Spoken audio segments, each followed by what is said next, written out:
You want to start a family. What next? You're listening to another Torched original. Are you feeling stuck when it comes to creating content for you and your business? Would you like a podcast of your very own? Or maybe you'd like to stand out and reach new audiences? Head to gettorched.com. That's gettorcht.com today, and we look forward to helping you on your content creation journey.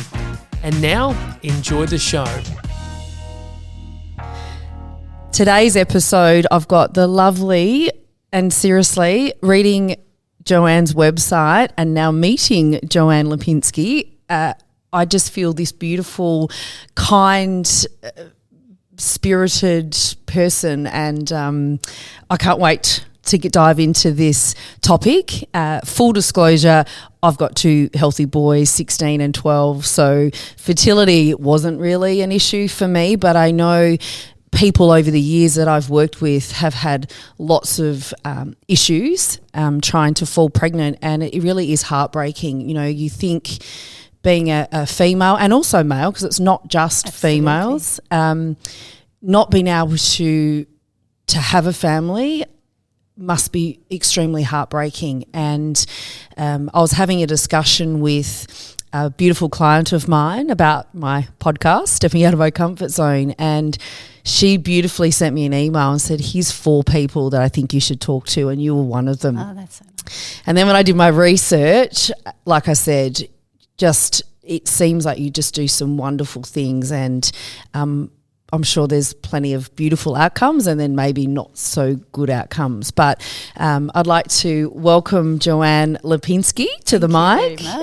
She's also extremely nervous, never really done this before, but people need to hear what you do. So I'm going to hand over to you, Joanne, to explain. I'm really interested the pharmacy path to the naturopath path, how that evolved. But over to you. Sure. No, look, thank you very much. I really appreciate you inviting me to come and talk here for 2 main reasons. Firstly, I really love talking about this passionate subject of mine. And secondly, I really appreciate the opportunity to create an awareness, just to have a platform for people out there who are either struggling to have a family or who just don't know where to turn, want to start a family, but don't know where to go for support or advice. I completely agree, because you don't know what you don't know, and I think starting is sometimes overwhelming and the hardest part. So yes, exactly. Yes. And then the second part to your question, how I went from the one side of the river to the other.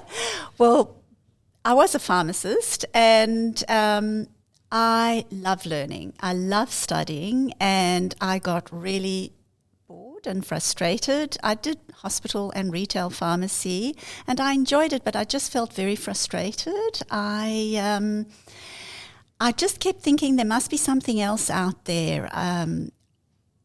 In those days, I'm talking 100 years ago, when naturopathy and all these things weren't so big, I was always very focused on health and wellness anyway. And I just thought, I remember looking in my dispensary, and when people, customers or patients came to me and said, I've got this particular problem, and my dispensary was absolutely finite. I said, well, look, have you tried this? Have you tried that? Has your doctor prescribed this or that? Yes, done everything. And then I thought, there must be something else out there.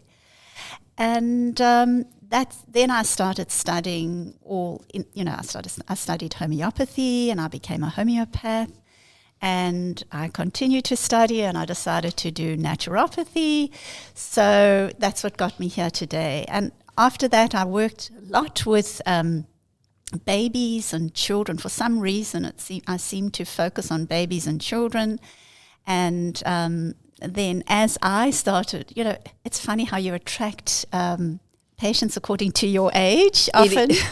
Absolutely. And so now, when I was going through, I'm past menopause now, but going through menopause, it was all the menopausal patients that were coming to me, and but I do treat men as well. But after a while of treating these people, I started noticing that I was helping a lot of them get pregnant, and then I thought, okay, let me study this too. So then Oh my God, I'm exhausted listening to your study path. It never ends. And in fact, I spend 2 full days a week just on research alone. Well, it speaks volumes, because from what, obviously I did my research on my guests, from what the feedback I've had is that you are extremely thorough, and hence why you have a healthy, thriving business. And I believe you've created your little 4-step fertility, which we will go into. That's okay. But I'm really curious, as I said, falling pregnant was relatively easy, especially with the first one. I actually didn't realise I was until someone handed me a coffee, and I was like, oh my God, I can't get that away from me. And bingo, there we were. Yes. But I know there's a 4-year gap for me, and that the second one was just that little bit trickier. And it's probably a really open-ended question, and there's probably a million different answers. But what is the fertility issue? Why can some just fall pregnant thinking about it, and others really struggle? So that's a really big question, and that's my job at the end of the day, to kind of work out why someone can't get pregnant. And when do you know that you can't? Like, at what point? This is the thing, you see. So, look, the sad thing is that there's this World Health Organization definition of infertility, which I think has done a bit of damage to people who are struggling. And it goes something like this. Infertility is a disease, which already makes my hair stand on end, is a disease whereby male and female reproductive systems don't, I can't, I can't remember the actual definition, but it's something to do with that. They're not able to conceive within 12 months of unprotected intercourse.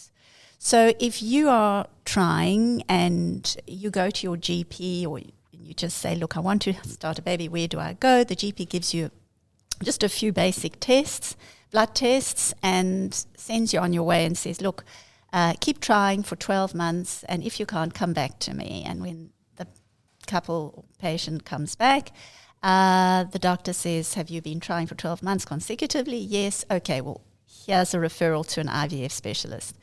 And it's very sad that these people don't realize that there is something else in between, that there is something we can do to help you depending on what the reasons for your infertility. Well, I actually don't like using the word infertility. It's just, again, it's another finite negative connotation for something. It's not a disease. It's just something that needs to be assessed. Some people need help, a little bit more help, or... So, but the interesting thing is that, look, I've been in this area for quite many years, and I have noticed that as the years have gone on, people have been struggling more and more with fertility issues, and there is so much to it. Environment plays a really, I was just going to part. say environmental stress. So stress itself, whether it's physical or emotional stress, but also, pollutants, we call them endocrine disruptors, yes. And what they're endocrine disrupting chemicals, because they disrupt the chemical processes of your natural bodily functions. So things like pesticides and insecticides and glyphosates on foods that we eat every day, processed foods, environmental sort of toxins, sprays, just pollution in the air, Teflon-coated frying pans. Oh my God! There's so much plastic. Anything. I don't have an issue with the microwave. It's just what you put your food into. So if it's any kind of microwavable plastic, every time plastic gets heated, it leaches out these chemicals that actually change the way the food particles behave. And it ends up in your body, and we call them xenobiotics. They're false biochemical agents, or xenoestrogens, because they have that kind of an effect. Yeah, right. Oh my God. So they block the receptors, the estrogen receptors. So the estrogen or whichever hormone receptors you're talking about get blocked, so they don't have their proper function. So that could be that. Interesting. But then there are other issues and sometimes these endocrine disruptors can cause certain, we call them diseases or symptoms of polycystic ovarian syndrome or endometriosis, big issues that a lot of women are struggling with today. And it might not necessarily be a genetic reason, but the environment has really impacted. And so the big question for me is, can that be reversed or support in other areas to overcome that? Because I feel like even you just saying that then was like quite overwhelming, that, oh my God, I need to stop everything, therefore I'm not going to stop anything because it's too overwhelming. So is there ways that we can reverse that? Because it's hard to not be exposed to that. Well, exactly. So, I've got my 80-20 rule, really, because this can be really overwhelming. So what you do 80% of the time is what really matters. We have that rule in the fitness industry too. Do you? Yes. I think, moderation is the key as well. Otherwise, you get so caught up in all of this that it becomes then so you become stressful. stressed. And then all those inflammatory markers get set up as well, and then you go back down. So if we go back to... it sounds like the World Health Organization have this 12-month window.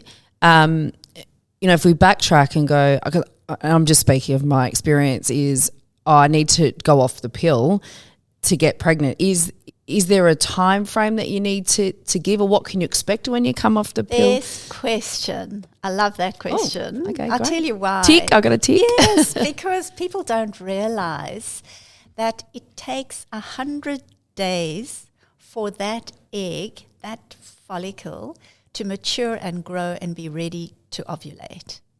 So what you do in those 100 days to ensure the environment of that egg is as healthy as possible is going to improve your chances of a really healthy pregnancy, fertility, healthy child. So going off the pill a lot of people say, oh, I was lucky, I went off the pill and straight in. So the pill... Or I was on the pill and I got pregnant, which is even more bizarre. That could happen too. So the issue is, look, as a pharmacist, I know that the pill does interfere with the absorption of folic acid. And so that's also why this whole big thing about folate... That's on my list as well. ...came into being because... since the pill, people didn't really notice much about folic acid until the pills from the 1960s. And so it interferes with the absorption of folic acid. So you need to make sure you have enough folic acid in your body, or folate, I should say, which is the natural form of folic acid. For a certain period of time for that growing egg to have been exposed to that amount of folate. So you need the folate. So it's the before. I always call it pre-conception care. I always thought, there's another potion that we need to take. They're just trying to make money, but it's actually a thing. Look, you get folate from really good quality food. There's my question, because I'm all about natural. Absolutely. Berries, green leafy vegetables, all that. There's so many foods that a lot of people don't eat today. Whole natural, whole grains, whole foods are filled with folate, and it's all that we really need. But when you've been on the pill, you just need that little bit of extra help. And so today people are taking folate just in case anyway, in case they haven't, even if they haven't been on the pill for that long, if they've been on it for a much longer time than just 100 days ago, they still take it, and it's being fortified. Folate is a lot of our foods and breads and things are fortified with folate, just in case somebody gets pregnant and hadn't actually prepared themselves for it. So Right. that's just folate. But there are lots of other ingredients in our foods that we really need that really secure and improve the environment. And I've only been talking about the egg, but the sperm cell is exactly the same. Let's talk about the men. What's their role in this? Well, this is the sad thing. These girls come to me and say, I want to get pregnant. And I say, well, look, have you got a partner? And if they've got a partner, I always say, I'd really love to see both of you because, takes two to tango, let's face it. And just as much as the egg is exposed to all these environmental toxins and things, so is the sperm. And so we need to also build up the environment of that. It takes 72 days for the sperm to mature, to be ready to be ejaculated as a sperm cell that's ready for embryo development. So, whatever I say to the female, I say to the male partner as well. I love that. It's so Take important. some of that responsibility. Well, yeah, but also the sad thing is you go to an IVF specialist and they just focus on the female. And if she has failed IVF rounds, it's, your egg quality is bad. What about the male? So I put equal emphasis on both male and female, and I do a real when patients come to me, I do a comprehensive blood test list that they must both do, and I get the male to do a semen analysis, and I really analyze that, and we look at it together, and I help them see which areas need working. So with your original question was is there any way out, like how can we improve this? Yes, if I actually pinpoint and identify each little area that needs improving, then it's my job to kind of work out what each patient needs. What they need. So it's all very well to say, look, everyone says zinc is really important for fertility. Yes, zinc is, of course. But what are your zinc levels like? What role does zinc have? It's to do with the egg development and the health of the egg. It's actually really, really important. So speaking, and the reason I asked that is because I had a girlfriend, we were both pregnant at the same time, and she just ate sardines and oysters, like so many, like tin sardines and all of that stuff. Because of the zinc. I don't know, but I thought she was nuts. Yes. But her child is super smart and in every way sporty, intelligent. Yes. And I always think to myself, we always laugh. I said, I think it's the sardines that did that. Well, you're talking to the sardine queen. Everyone who comes to me, I will say, sardines are one of the healthiest foods you could possibly get. Not only are they very high in omega-3 fatty acids, which is really important for fertility, for everything, inflammation. Yes. But you've got the bones inside, so it's good for calcium. And they're really small, so they don't go, a lot of these bigger fishes like salmon or tuna, which people are saying is really important for omega-3 fatty acids. But then you've got to always worry about the amount of mercury that they're collecting, because the bigger the fish, the longer they live, the more mercury they... Yes. It's our fault that these poor fish have been exposed to mercury. But sardines don't live that long, and they live sort of closer to the surface of the sea, so they don't really... There you go. So there's tip number one, eat lots of sardines, because my girlfriend's children are living proof, super smart. Yeah. Well, there's so many more things. Honestly, I wish it was just that. I think I had pasta. That was my thing. That's all I could craved. eat. Yes, yeah.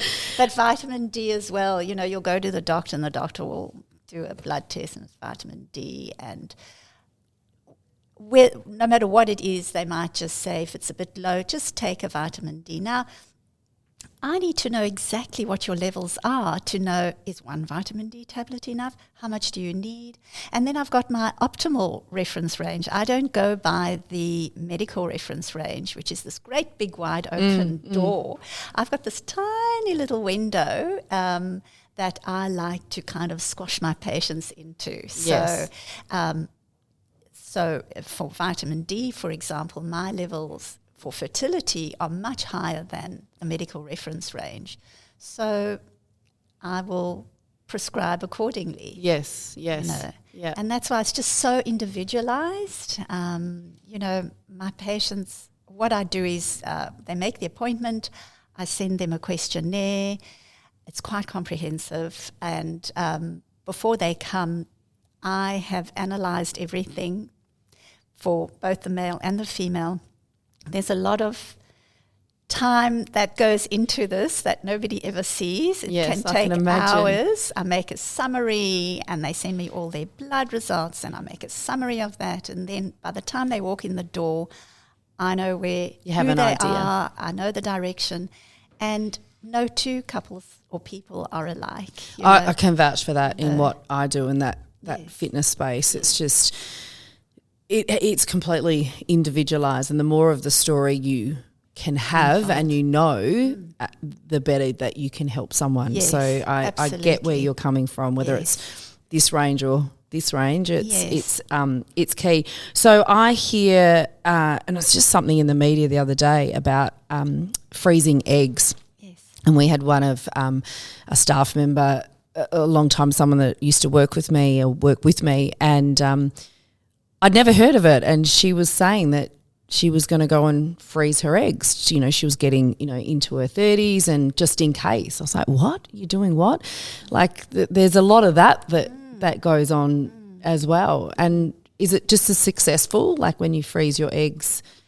Well, Like why do people do that? yes. Look, I suppose, especially if you don't know, if you haven't got a partner, you're not sure you're going to have a partner, they have stipulated 35 years of age as being the cutoff point, which is very sad for a lot of girls coming, I'm going to be 35 tomorrow or whatever, please, I need to get pregnant yesterday and Yeah.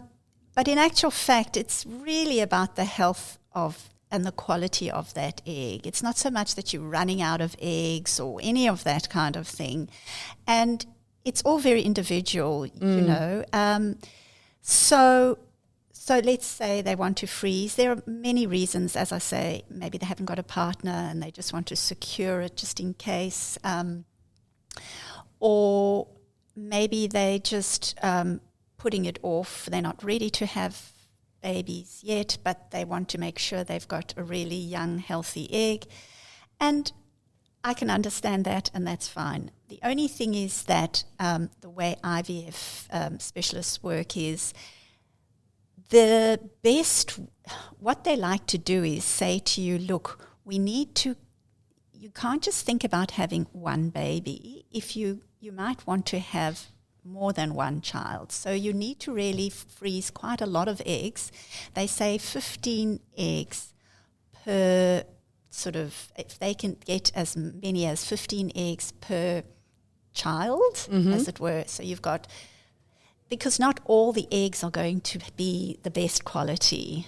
So they say if you think you want to have 2 children, you should have at least 2 lots of 15 eggs. How many eggs do we have, or does that also Well, depend? Because aren't you born with the eggs and that's it?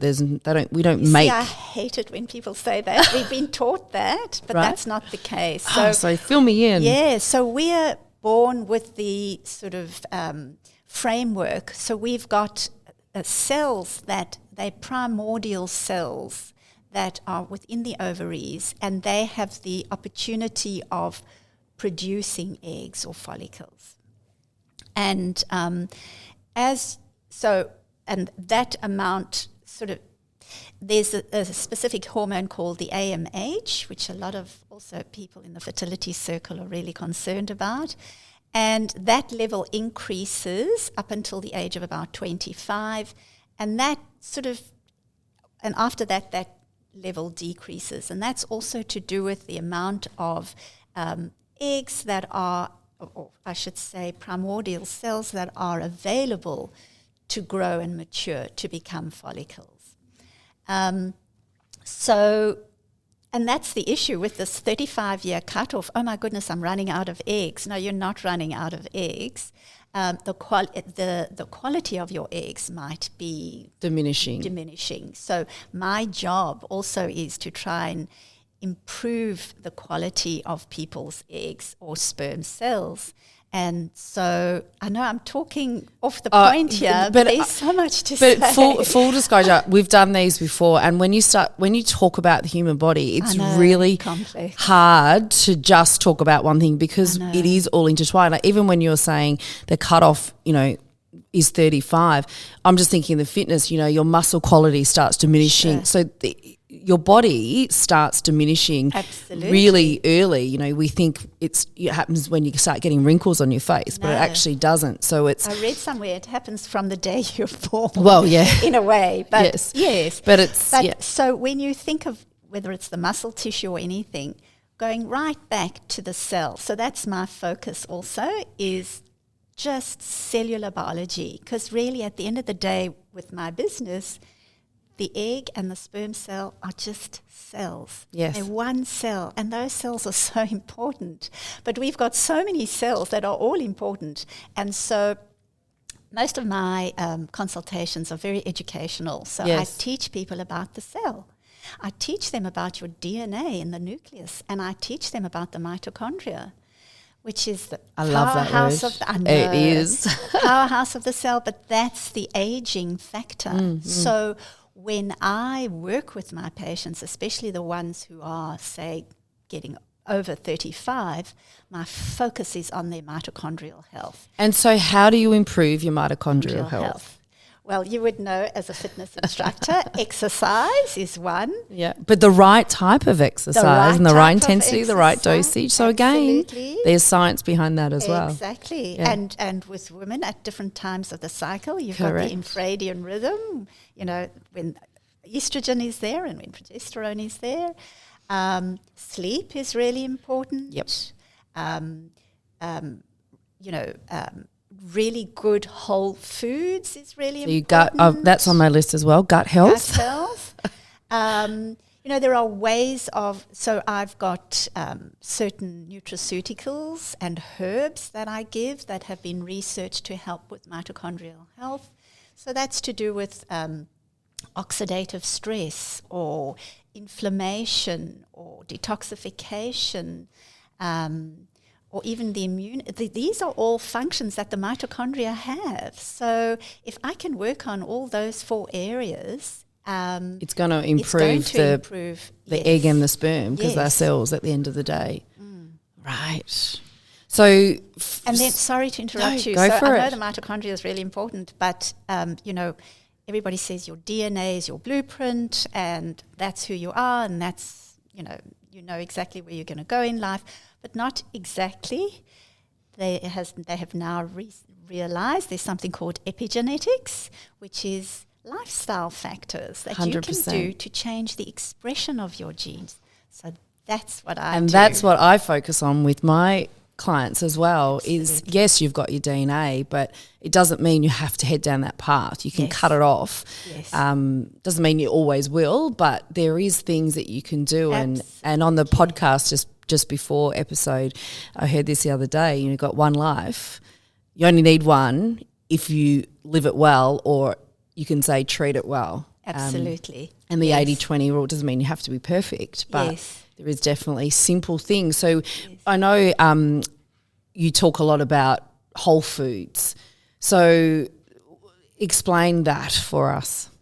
So I always also say to my patients, whole foods are anything that didn't have a barcode, or they didn't come in a box or in a packet. So anything that's whole and real as Mother Nature created it, and it has fewer ingredients. So whether it's an apple or an orange, or you know what I mean, it's or that rice ingredient, or rice. So it's, and then, all right, if we talk about rice, depends how it's whole rice. If it's processed, grain, yes. So it's anything that's unprocessed or minimally processed. Sometimes you need to process a few things. when you think of it, cooking is processing in a way, but the starting point of that ingredient is just that one ingredient, Yes. nothing else. So do that alone, you're going to help improve 100%. the cellular health. Yes. But then I also have an added thing. I love it. Go. Organics. A big one for organics because they, for a fact, they're free of all those pesticides, insecticides. It's just annoying. Why are they so much more glyphosate. expensive? But I understand Because why. it's so much harder to yes. produce. Yes. You can't just go around and spray a whole field with things. Glyphosate is this chemical substance that comes from Roundup or those weed-killing agents. It's banned now, Roundup. It's banned? No, it's not. I heard it was banned. I'm pretty sure. I hope you're right. I'm because sure. I think Australia is the last country in the world. And I know that because I'm a farm girl, and good. my parents-in-law are cross because they can't get use the it. Roundup. Oh, you've made my day. Seriously. Don't quote me on that, but I'm pretty sure. The issue with Roundup or glyphosates is it really changes the structure of the actual whole plant. And our bodies just don't understand that structure. People are talking today about things that they never talked about before, gluten intolerance and fructose intolerance. Well, if you look at gluten intolerance, you look at the poor wheat grain.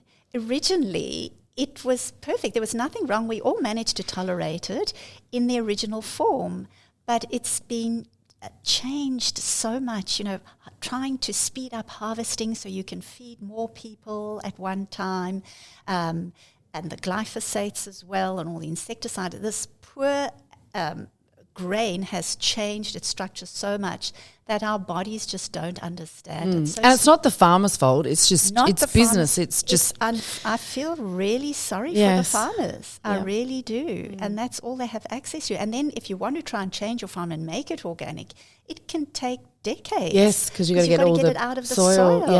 Yes, I have heard that process. Oh my goodness! What else could we talk about? What else is on my list here?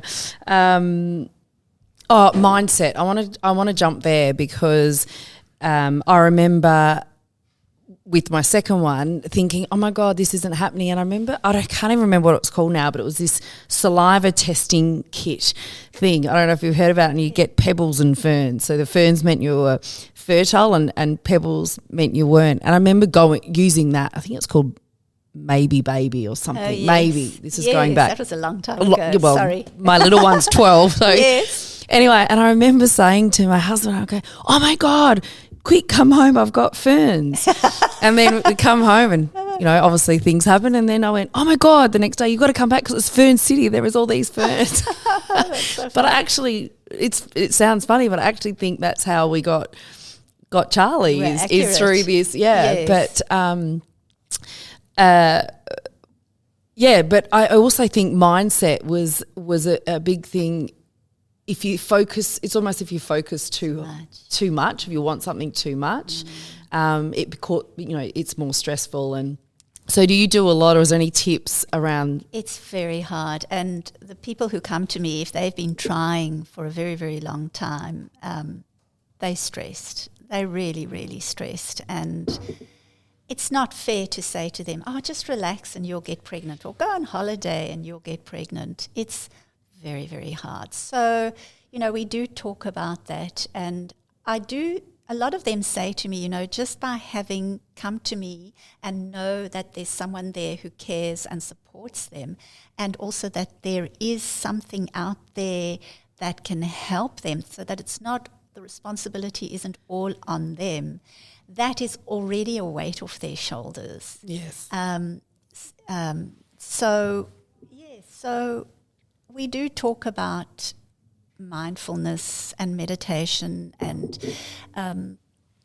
ways to just help them relax. And I teach them how to ground themselves. And, we go through that kind of thing a bit, which is really important. And yes, I think sometimes just by talking to me help them. It does help them a bit. Your Talk to me about this. I've got a tickle in my throat. Right. My 4 steps Yes. to fertility.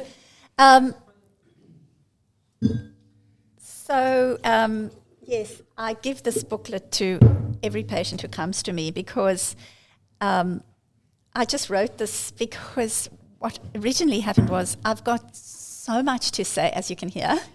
And in the first consultation with my patients is 2 hours. And in that time, most of it is spent educating them. And I started this program called 4 Steps to Fertility just to kind of just have some kind of a framework that we could work off. I think education's power, right? Yeah. And actually, when you talk about the mindset, once they understand themselves and their bodies, they are much more, honestly, they're just kinder to themselves. They understand where they're going, and it really helps. It's almost like tuning back in. Oh my God, Yes, listen you've to got my a real frog. excuse me. But tuning back in that and all learning the to maybe it was the fern the tree fern gully. maybe it You've got all was. these frogs. It's taken me back. Learning to listen to your body again, I think, is a massive part that we've all forgotten, and it's not just in fertility, but it's you know just in wellness in general. Absolutely. So the 4 steps are: the first step is your diet, and I don't talk about going on a diet. It's just what you eat every day. The second step is removal of toxins. So we've spoken about that, endocrine disrupting chemicals. And do you do that in a natural way, or do you take some supplements to help with that, to detoxify? Yes, so both. I kind of guide them so that they can sort of change their environment and focus on different things. And yes, there are definitely nutritional things, herbs and spices and things, but also turmeric and odd things that have been researched to do certain things, whether it's detoxification or whatever. Also things to kind of bind to heavy metals, such as mercury. There's lots to that. Yep. And then the third step is relaxation and exercise. I've put them both into, you'll understand why I put them both into the 1 step, because they both feed off each other. And then the 4th step is what I can do for them. So, it's herbs, supplements, nutritionals, things like that. Yeah. So basically I say the first 3 steps are for them to take ownership of, and then the last step is up to me. Yes. So just backtracking to the exercise bit, because over the years I've had many people stop their exercise because they're trying to fall pregnant, or they've fallen pregnant and then decide to stop. Yes. What's your advice there? It's so And conflicting. why? Yes. So I individualise, I'd imagine. Yes, yeah. I do individualise, but I do have my little favourite ways of explaining to people. I do go along the lines of those, that infradian rhythm we spoke about, where the first half of the cycle, where your estrogen is really pumping.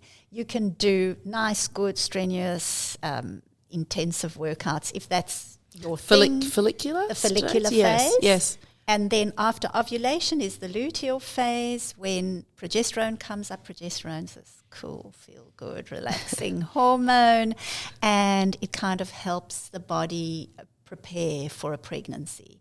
So I kind of say, do your thing for the first 14 days, and then after that, you still need to go for walks and do much more sort of Pilates, yoga. And for the rest of your pregnancy, I also focus a lot on weight training, because that's really important. Oh, I love you. That's really important for It's so important. I remember with both my pregnancies, I was huge, 22 kilos, not from food or anything. I think that's just what my body needed to do. Yes. The one thing I did not stop doing was weight training. Yes. Therefore, my recovery on the other side was completely. 100%. So not only does it help fall pregnant, but during, as long as you're doing the right things. Absolutely. Obviously, there's So obviously you don't lots want to all of of a sudden start lifting heavy weights. 100%. Just a light workout, just to keep those mitochondria busy. And yes, so I definitely believe in exercise, and I kind of give them a little bit of a guideline. Yeah. But I don't want them running marathons and jumping up and down after ovulation. Because again, that puts stress. There's the physical stress, Exactly. so you need that balance and that variety. And I remember speaking to a really good friend of mine who's in this space. She started as a pharmacist as well, really? which is interesting. Yes. She's in Byron Bay, of course. Oh. But I remember her talking about